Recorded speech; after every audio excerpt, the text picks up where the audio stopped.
안녕하세요. 그림의 가족 여러분.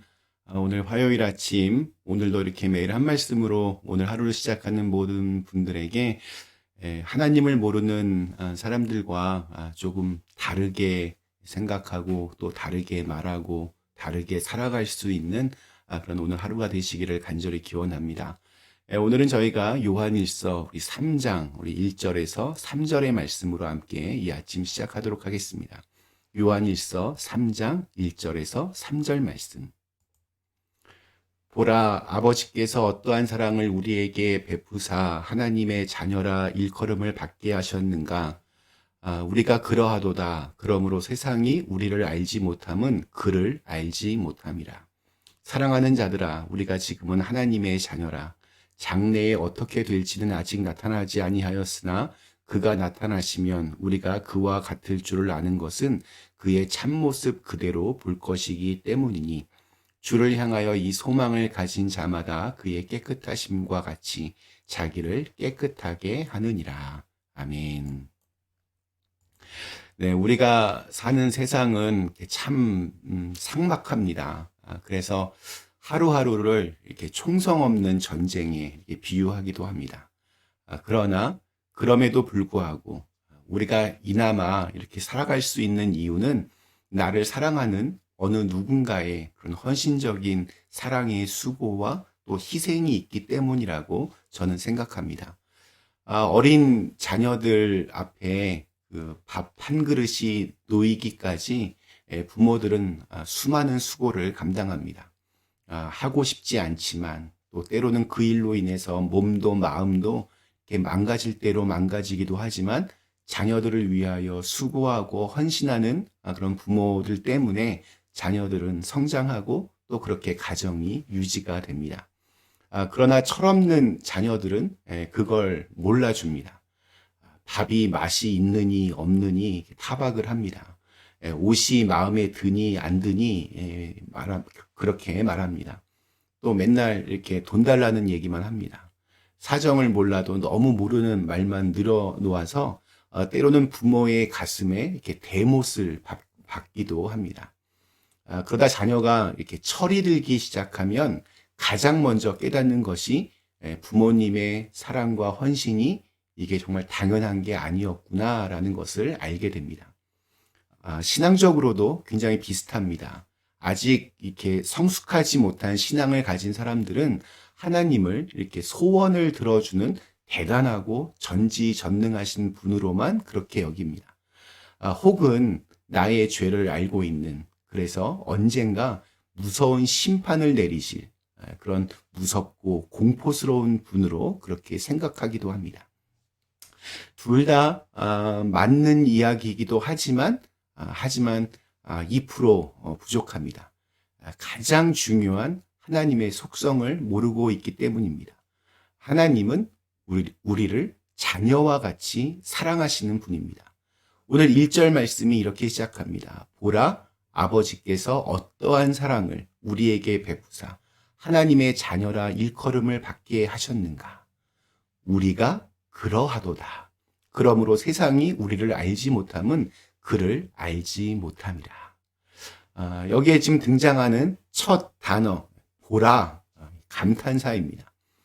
무엇을 보고 무엇을 감탄합니까? 하나님 아버지께서 어떠한 사랑을 우리에게 베푸셨는지 보고 감탄하라는 것입니다. 그리고 그 사랑의 결과로 우리가 하나님의 자녀가 된 것에 대한 그런 감탄의 시작입니다. 우리가 그러하도다. 정말 그렇습니다. 저와 여러분이야말로 하나님의 엄청난 그런 사랑을 받고 있는 사람들입니다. 자녀들 앞에 차려진 밥 한 그릇이 이렇게 거저된 것이 아니듯 어린아이에게 이렇게 곱게 입혀주는 옷 한 벌이 거저 생긴 게 아니듯 오늘 우리가 누리고 있는 복은 거저된 것 아무것도 없습니다. 죽을 수밖에 없는 죄인이 하나님을 아버지라 이렇게 부르며 예배하는 것, 또 우리 마음에 그리스도인으로서의 어떤 그 자의식, 정체성이 있는 것, 장차 이 땅의 삶이 끝난 후에 들어가게 될 영원한 천국을 바라보게 되는 것. 그곳에서 누리게 될 영원한 생명을 알고 있는 것. 그리고 날마다 이렇게 읽고 듣는 말씀, 기도할 수 있는 그런 자유와 믿음, 늘 우리 곁에 함께 있는 가족들과 또 기도의 친구들, 믿음의 동료들, 교회의 공동체, 이 모든 것들이 거저된 것은 아무것도 없습니다. 하나님은 우리를 구원하시기 위해 독생자 예수님을 세상에 보내셨습니다. 하나님의 아들이 이 땅에 오신 것 자체가 마치 사람이 벌레들 속으로 들어간 것보다 더한 수치요 또한 고통이었습니다. 그리고 예수님은 십자가에 달려서 이렇게 몸이 찢겨지시고 피를 쏟아내어 우리를 위해 대신 돌아가셨습니다. 주님께서 하신 일은 이뿐만이 아닙니다. 주님은 십자가에서 죽으신 지 사흘 만에 부활하셔서 영원한 생명의 길을 여셨습니다. 또 지금도 하나님 보좌 우편에서 우리를 위해 기도하고 계십니다. 또 하나님의 영이시며 예수님의 영이신 성령님은 우리의 교만하고 닫힌 마음을 열어 이러한 복음을 믿게 하시고 또한 우리로 하여금 계속해서 하나님의 자녀로 살게 도와주십니다. 우리가 하나님을 믿게 된 것은 우리의 지혜와 지식 때문이 아니라 성령님께서 우리의 마음을 만져주셨기 때문입니다. 그리고 수많은 주님의 사람들을 보내서 복음이 세계 곳곳으로 다 퍼지게 하셨고, 하나님의 말씀인 성경이 다양한 언어들로 번역되게 하셔서 오늘 우리의 손까지 이렇게 들려주셨습니다. 그리고 오늘 우리가 이렇게 말씀을 함께 나누며 이 아침 이 자리에까지 있는 것입니다. 우리는 당당한 하나님의 자녀이며 세상과 맞서서 두려움 없이 당당하게 살다가 나중에 영원한 천국으로 들어갈 것입니다. 이것이 우리의 간증이며 우리의 소망입니다. 우리는 하나님의 자녀입니다. 그러나 이러한 하나님의 사랑을 모르는 사람들이 놀랍게도 우리 주위에 너무나 많이 있습니다.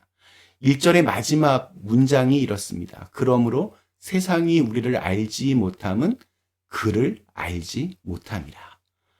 세상은 우리를 잘 모릅니다. 즉 우리를 잘 이해하지 못합니다. 왜 그리스도인들은 주일만 되면, 썬데이만 되면 아무리 날씨가 화창해도 놀러 가지 않고 교회로 가는지 모릅니다. 왜 그리스도인들이 아침마다 이렇게 기도하는지 모릅니다. 왜 애써서 정말 힘들게 번 돈을 11조다, 감사원금이다, 선교원금이다 해서 이렇게 드리는지를 잘 모릅니다. 왜 불편과 손해를 감수하면서까지 정말 바르게 살고자 애쓰는지 잘 모릅니다. 왜 그리스도인들이 늘 스스로를 그렇게 죄인이라고 고백하면서 하나님의 용서와 은혜를 소중하게 생각하는지 잘 모릅니다. 왜 그리스도인들이 다른 것을 희생해서라도 정말 믿음만은 꼭 지키려고 하는지를 잘 모릅니다. 왜 모를까? 그 이유가 그 1절의 마지막 말씀처럼 그를 알지 못하기 때문입니다. 주님을 알지 못하기 때문입니다. 하나님께서 베푸신 사랑이 얼마나 큰지를 모르기 때문입니다. 그 사랑을 모르기 때문에 감격하지 않고 또한 감탄할 수 없습니다. 그러기에 하나님의 사랑에 이렇게 보답하지 못해서 늘 죄송하게 여기는 그리스도인들의 이런 마음을 믿지 않는 사람들은 이해하지 못합니다. 그러나 우리는 압니다. 우리 그리스도인들은 압니다. 아버지의 사랑을 압니다. 우리가 어떻게 하나님의 자녀가 되었는지를 알고 있습니다. 그래서 하나님 아버지 앞에 부끄럽지 않는 삶을 살아가기 위해서 그렇게 부단히 노력합니다. 오늘 3절 말씀이 이렇게 끝납니다. 주를 향하여 이 소망을 가진 자마다 그의 깨끗하심과 같이 자기를 깨끗하게 하느니라. 네, 오늘 우리에게 주신 하루 하나님의 자녀답게 생각하고 말하고 행동하는 우리 예수님을 닮아가는 그러한 날이 되시기를 간절히 기원합니다. 잠시 함께 기도하시겠습니다. 좋으신 하나님, 오늘도 저희에게 새로운 날 주심을 감사합니다. 하나님의 자녀로서 부끄럽지 않게 살아갈 수 있도록 인도하여 주시고 우리의 몸과 마음을 늘 깨끗하게 하나님 보시기에 기쁘시게 그렇게 주님을 닮아가는 하루하루가 되게 하여 주시옵소서. 지금의 나를 이렇게 있게 만들어준 수많은 사람들에 대한 고마운 마음 늘 기억하게 도와주시고 또 무엇보다도 나를 지금 여기까지 인도해 주신 하나님의 은혜를 늘 생각할 수 있게 하여 주시옵소서. 예수님의 이름으로 간절히 기도드리옵나이다. 아멘.